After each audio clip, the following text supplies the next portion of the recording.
Hello champions, आप सभी का स्वागत है आप सभी के प्यारे से लर्निंग प्लेटफॉर्म एनसीईआरटी नीट अड्डा पर। और मेरा नाम है परमवीर सिंह।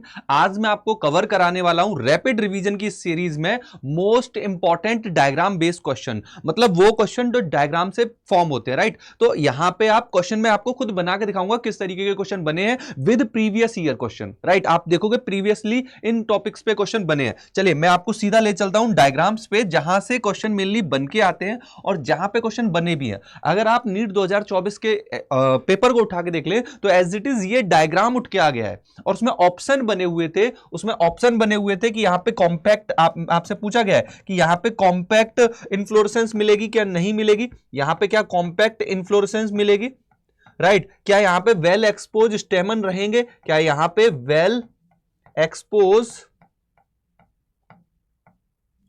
स्टेमन रहेंगे कि नहीं रहेंगे, राइट। या इसी तरीके से और भी ऑप्शन बनाए हुए थे। और मान लीजिए एक चौथा ऑप्शन है statement A and B is correct, A and B correct. आप इस तरीके का पीवाईक्यू में क्वेश्चन देख सकते हैं। मान लीजिए ए है, ये बी है और ये सी है और ये डी है। तो आप नोटिस करेंगे कि स्टेटमेंट 1 भी करेक्ट है और स्टेटमेंट 2 भी करेक्ट है, क्योंकि इस डायग्राम के नीचे ही लिखा हुआ था कि यहां पे आपको कॉम्पैक्ट इन्फ्लोरेसेंस देखने को मिल रही है, राइट। और यहां पर आपको वेल एक्सपोज स्टेमन देखने को मिल रहे हैं। यहां पे देखेंगे ये प्रॉपरली स्टेमन यहां पे वेल एक्सपोज हो रखे हैं, प्रॉपर तरीके से स्टेमन एक्सपोज्ड है, सो दैट मैक्सिमम यहां पे आप नोटिस कर पाए कि मैक्सिमम अमाउंट ऑफ स्टेमन यहां से रिलीज हो जाए, राइट। सो वेल एक्सपोज है, राइट। सो वेल एक्सपोज स्टेमन आपको यहां पे दिख रहे हैं इस इन्फ्लोरेसेंस में, राइट। और हमको आप मुझे कमेंट सेक्शन में बताना कि किस केस में हमको मैक्सिमम नंबर ऑफ स्टेमन की जरूरत होती है, किस टाइप के पॉलिनेशन में। मैं ऑप्शन दे रहा हूं, इंसेक्ट पॉलिनेशन में, विंड पॉलिनेशन में या वाटर पॉलिनेशन में। आप नोटिस करेंगे, चलिए आंसर मैं ही बता देता हूं। Answer is wind pollination. आप नोटिस करेंगे कि विंड पॉलिनेशन के केस में आपको सबसे ज्यादा स्टेमन की जरूरत पड़ेगी, बहुत ज्यादा नंबर में होने चाहिए, नंबर वो बहुत ज्यादा होंगे, क्योंकि विंड में चांसेस बहुत कम है कि वो इन कांटेक्ट आए। वाटर में एक बार को चांसेस है ऊपर तैर के ही आएगा पानी पे, है ना। इंसेक्ट में चांस है कि इंसेक्ट आएगा तो लेके जाएगा ही जाएगा, बट विंड में चांसेस बहुत ज्यादा कम हो जाते हैं। दैट्स व्हाई आप नोटिस करेंगे कि विंड पॉलिनेटेड प्लांट में जो नंबर ऑफ स्टेमिन है या उसके अंदर जो पॉलन ग्रेन है, उनका पॉलन ग्रेन का नंबर काफी ज्यादा आपको देखने को मिल जाता है। क्लियर है इतना? तो ये एक इंपॉर्टेंट डायग्राम है जहां से आपका क्वेश्चन बनने का चांस है, क्योंकि क्वेश्चन बना ही है तो मोस्ट प्रोबेबली इस तरीके के क्वेश्चन और बनेंगे। दूसरा, इस डायग्राम को अगर आप नोटिस करें, ये वाला जो छोटू सा डायग्राम है, ये डायग्राम, यस, हालांकि ये स्टेजेस ही काफी इंपॉर्टेंट है। कई बार यहां से क्वेश्चन फ्रेम होके आता है कि भाई आप मेंशन करो डाइकॉट का एम्ब्रियो कैसे ग्रो कर रहा है, सो उसमें स्टेज पूछ लेता है। तो आप बोलते हो कि सर ग्लोबुलर शेप होता है, फिर हर्ट शेप होता है और फिर मैच्योर कंडीशन आ जाती है, राइट। पहले आप देखोगे एक 2 सेल स्टेज होगी, फिर वो ग्रो करेगी, मतलब पहले तो जाइगोट होगा, फिर वो डिवाइड करेगा, फिर सस्पेंसर सेल बनेगी, राइट। और फिर नीचे और जर्मिनेटिंग सेल बनेगी, फिर वो जर्मिनेटिंग सेल एक स्टेज ऑफ एम्ब्रियो को लेके आती है, that is globular shape embryo, जहां पे नीचे एम्ब्रियो का शेप ही कंप्लीटली ग्लोबुलर हो जाएगा। और जो सस्पेंसर सेल होती है वो ऑर्डर में एक के बाद एक डंडी के पैटर्न में अटैच रहती है, सही है, यस। तो यहां पर आपको ये ग्लोबुलर शेप एम्ब्रियो देखने को मिलता है। फिर यही एम्ब्रियो जब और ग्रो करता है तो हार्ट शेप आ जाता है और फिर फाइनली कुछ इस तरीके का स्ट्रक्चर दिखता है। अब यहां पे लेवलिंग करने के लिए चीजें आ सकती हैं कि कॉटिलिडन कौन सा पार्ट शो कर रहा है, रेडिकल कौन सा पार्ट शो कर रहा है, और ये बेस वाला पार्ट, नीचे वाला पार्ट तो सस्पेंसर वाला ही है, दैट इज ओके।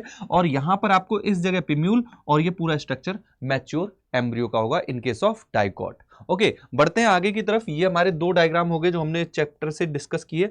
आ जाओ मॉलिक्यूलर बेसिस ऑफ इनहेरिटेंस के इस चैप्टर पे, जहां पे आपको ये जो 2 डायग्राम देखने को मिल रहे हैं काफी इंपॉर्टेंट हो जाते हैं। ये दोनों डायग्राम जहां पे ट्रांसलेशन के इवेंट की बात की जा रही है, सॉरी ट्रांसक्रिप्शन के इवेंट की बात की जा रही है। ट्रांसक्रिप्शन मतलब हमारा एमआरएनए के फॉर्मेशन की बात हो रही है। यहां पे आप नोटिस करेंगे कि पहले एमआरएनए की स्टेप दी हुई है।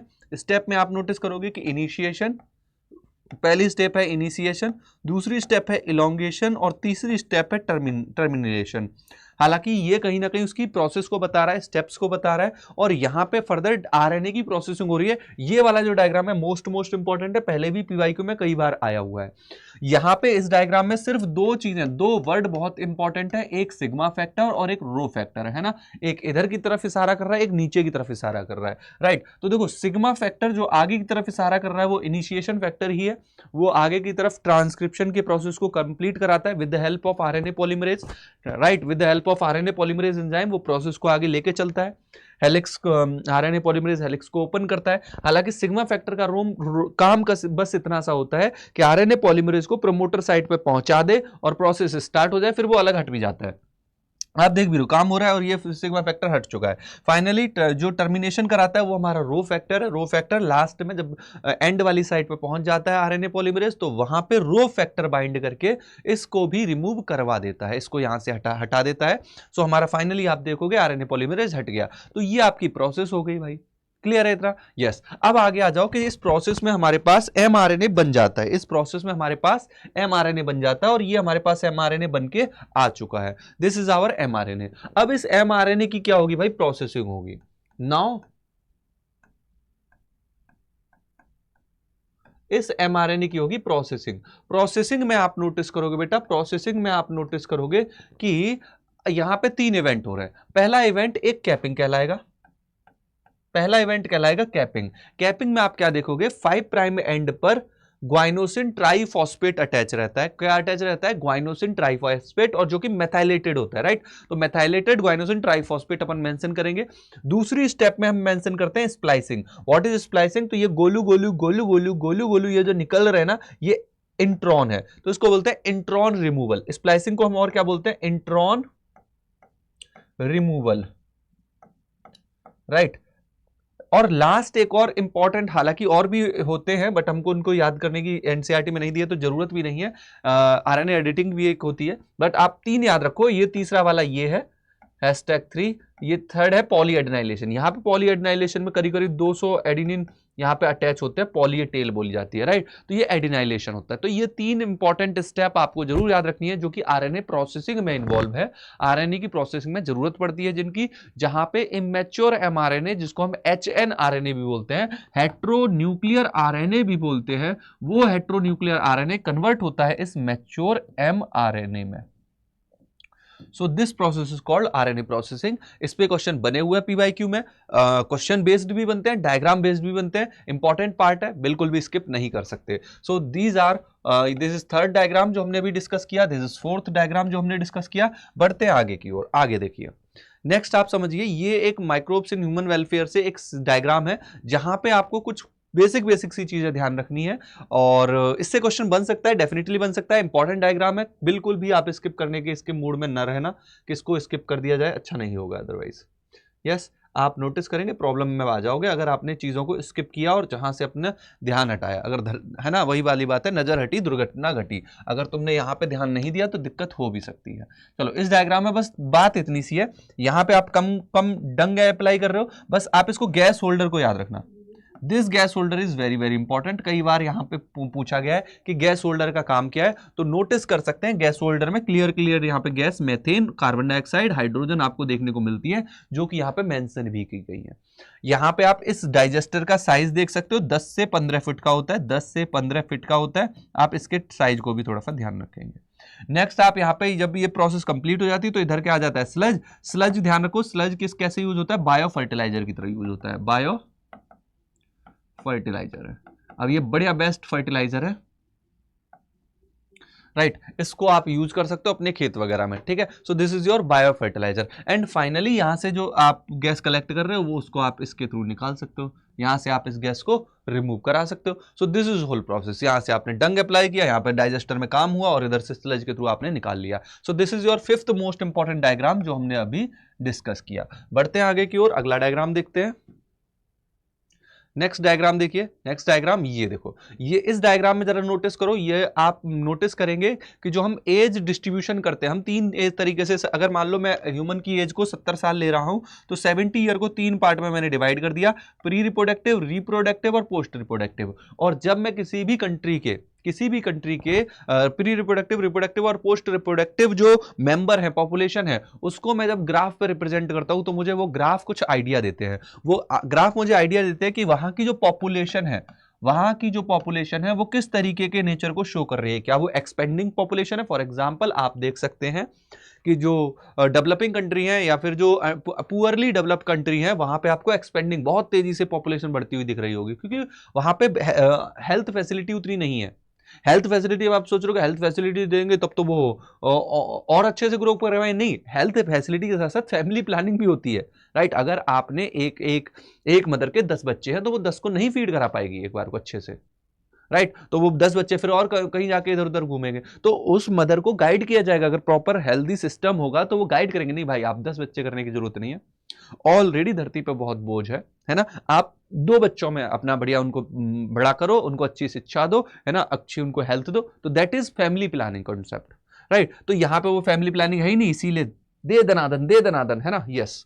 तो यहां पे ये कंडीशन कहां मिलेगी, एक्सपेंडिंग की कंडीशन में मिलेगी। इस टेबल में और थोड़ा सा राहत हो जाएगी कि यहां पे जो रिप्रोडक्टिव वाले मेंबर हैं वो और प्री रिप्रोडक्टिव वाले मेंबर हैं वो कम मतलब बराबर ही होंगे, और जब देखो सारी चीजें प्री रिप्रोडक्टिव डिसाइड करेगा, जितना ज्यादा प्री रिप्रोडक्टिव उतनी ज्यादा एक्सपेक्टिंग, प्री रिप्रोडक्टिव कम रिप्रोडक्टिव के बराबर स्टेबल, प्री रिप्रोडक्टिव कम बिल्कुल कम और कम तो डिक्लाइनिंग कंडीशन हो जाएगी। तो 3 टाइप की पॉपुलेशन आपको यहां पे देखने को मिल जाती है।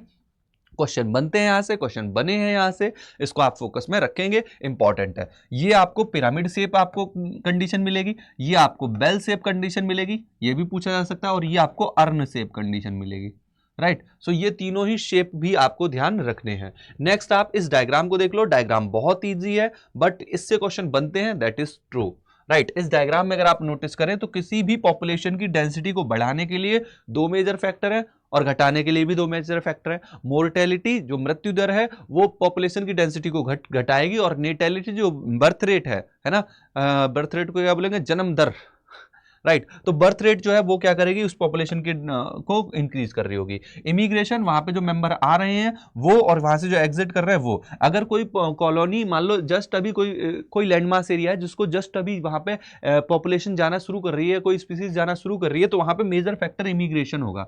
ऑलरेडी स्टेबल जो कम्युनिटी होगी उसमें आप देखोगे नेटेलिटी इंपॉर्टेंट फैक्टर होगा। अगर कोई कम्युनिटी स्टेबल हो रही है, बन रही है, पॉइनियर स्टेज में, तो वहां पे इमिग्रेशन मेजर फैक्टर होगा। तो इस डायग्राम को भी थोड़ा सा फोकस में रखेंगे। चलते हैं नेक्स्ट डायग्राम की तरफ। Yes, diversity in the living world के चैप्टर से आप इस डायग्राम को बिल्कुल भी नहीं भूल सकते, कई बार इससे क्वेश्चन आए हुए हैं, फिर भी आने के और चांसेस हैं। यहां पे देख सकते हैं इंसेक्ट के बारे में दिया हुआ है कि सबसे ज्यादा जो मेंबर आपको देखने को मिलेंगे धरती पे वो हमको इनवर्टिब्रेट्स के भी केस में इंसेक्टा मेंबर मिलेगा, राइट। यहां पे सबसे ज्यादा कौन मिलेंगे, इंसेक्ट मिलेंगे। इंसेक्ट के बाद एमसी बोले तो मोलस्का और फिर क्रस्टेशिया, है ना। एमसी बोले तो जोर से बोलो, एमसी बोले तो मोलस्का एंड क्रस्टेशिया, मोलस्का फिर ज्यादा होंगे और फिर क्रस्टेशियन ज्यादा होंगे, फिर अदर मेंबर होंगे। फिर आप सोच रहे हो सर अदर मेंबर ज्यादा है, हाँ कहने को अदर मेंबर ज्यादा है मगर वो मल्टीपल मेंबर है, मल्टीपल ग्रुप के मेंबर है ना, राइट। एक ग्रुप के रेस्पेक्ट में देखोगे तो उनमें से कोई एक ग्रुप उठा लोगे तो वो बहुत कम होगा, नो डाउट। अदर्स का पाई इस ग्राफ में ज्यादा मेंबर शो कर रहे हैं, but with respect to mollusc अगर एक ग्रुप के रेस्पेक्ट में देखें मोलस्का ज्यादा है, फिर क्रस्टेशिया ज्यादा है, फिर अदर ग्रुप में तो बहुत सारे ग्रुप है, तो उनका एक पार्ट है, राइट। तो इसको आप डायग्राम को ध्यान रखेंगे। देन आप इस तरह आ जाओ, यहां पे बहुत सिंपल है, परम सर का नाम याद रखो, फिश का मतलब होता है पाइसिस, PARAM, राइट, परम, इसको ऐसे याद रखोगे, पाइसिस, एम्फीबिया, रेप्टाइल, मैमल। यहां पे आप देखेंगे एव्स का नंबर, एम्फीबिया का नंबर कम है और मैमल्स का नंबर कम है, यहां पे बर्ड्स और रेप्टाइल का नंबर कंपैरेटिवली ज्यादा है। इस डायग्राम को थोड़ा ध्यान रखना, क्वेश्चन यहां से बन सकता है।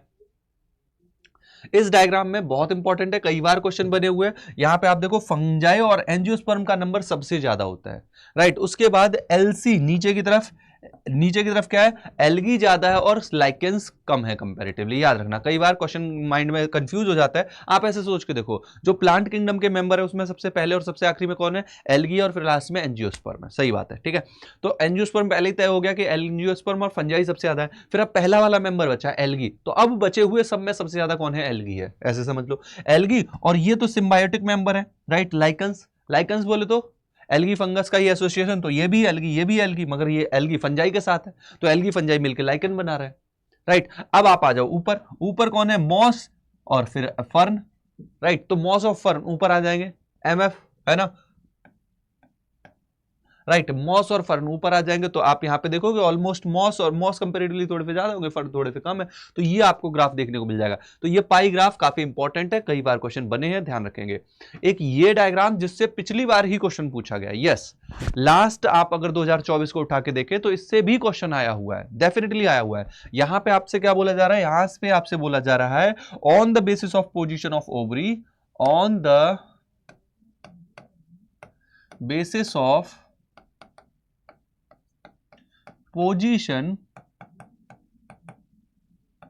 of ovary there are three major condition, epigynous, या पहले हाइपो ले सकते हैं, हाइपो मतलब गाइनीसियम के नीचे, हाइपोगाइनस,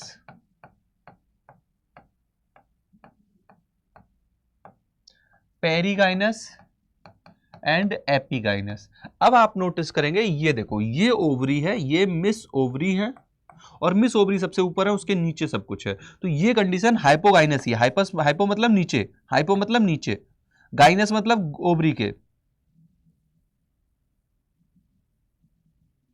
हाइपोगाइनस ओवरी के नीचे, पेरिगाइनस,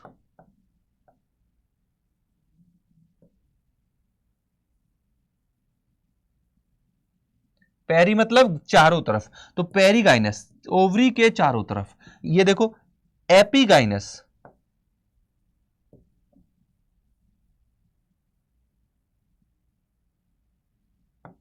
एपिगाइनस आप देखोगे गाइनीसियम के ऊपर, मगर गाइनीसियम के ऊपर तब जब इससे आप एकदम कनेक्टेड स्टेज शो कर दो, राइट, जब आप इससे कनेक्टेड शो कर दो। जब तक ये वाला जो थैलेमस वाला पार्ट है ये अलग अलग है, तब तक आप इसको पेरी ही काउंट करोगे। जब ये इससे एकदम कनेक्ट हो जाए तब आप इसको मानोगे कि भाई ओवरी के नीचे पहुंचा है, नहीं तो ये दोनों ही कंडीशन पेरिगाइनस की है। अब आप मुझे कमेंट सेक्शन में, जिन्होंने वीडियो ये देखी है, कमेंट सेक्शन में हाइपोगाइनस के एग्जाम्पल, पेरिगाइनस के एग्जाम्पल और एपिगाइनस के एग्जाम्पल आपको बताने हैं। सो ये आपका होमवर्क है। तो यहां तक आपने देखे, these are the most important diagrams, ये आपने यहां पे मोस्ट इंपॉर्टेंट डायग्राम देखे। मैंने क्लास 12th के मोस्टली डायग्राम को लिया हुआ है, 11th के भी मैंने कुछ डायग्राम उठाए हुए हैं, बट इनके अलावा भी और कई डायग्राम्स हो सकते हैं जो आप नोटिस करेंगे अपने पार्ट में। तो थोड़ा सा डायग्राम वाले पार्ट को देख के चलना। 2 से 3 क्वेश्चन बनते हैं, ठीक है, 3 क्वेश्चन बनते हैं, मतलब 12 नंबर तुम पक्के कर लोगे। मैं इतना गारंटी दे रहा हूं, these are the most important, क्योंकि पहले भी इनसे क्वेश्चन बने हुए हैं, ठीक है। सो 12 नंबर पक्के कर लीजिए। इस तरीके के और भी सेशन में आपको प्रोवाइड करूंगा। ये पूरा पीडीएफ आपको परम सर के टेलीग्राम चैनल पे मिल जाएगा। टेलीग्राम चैनल का नाम है परम बायोलॉजी, राइट। आप टेलीग्राम चैनल को जरूर ज्वाइन कर लीजिएगा मेरे, राइट। मेरा टेलीग्राम चैनल है परम बायोलॉजी, आप इस टेलीग्राम चैनल को जरूर जरूर ज्वाइन कर लीजिएगा। PARAMBYLOG,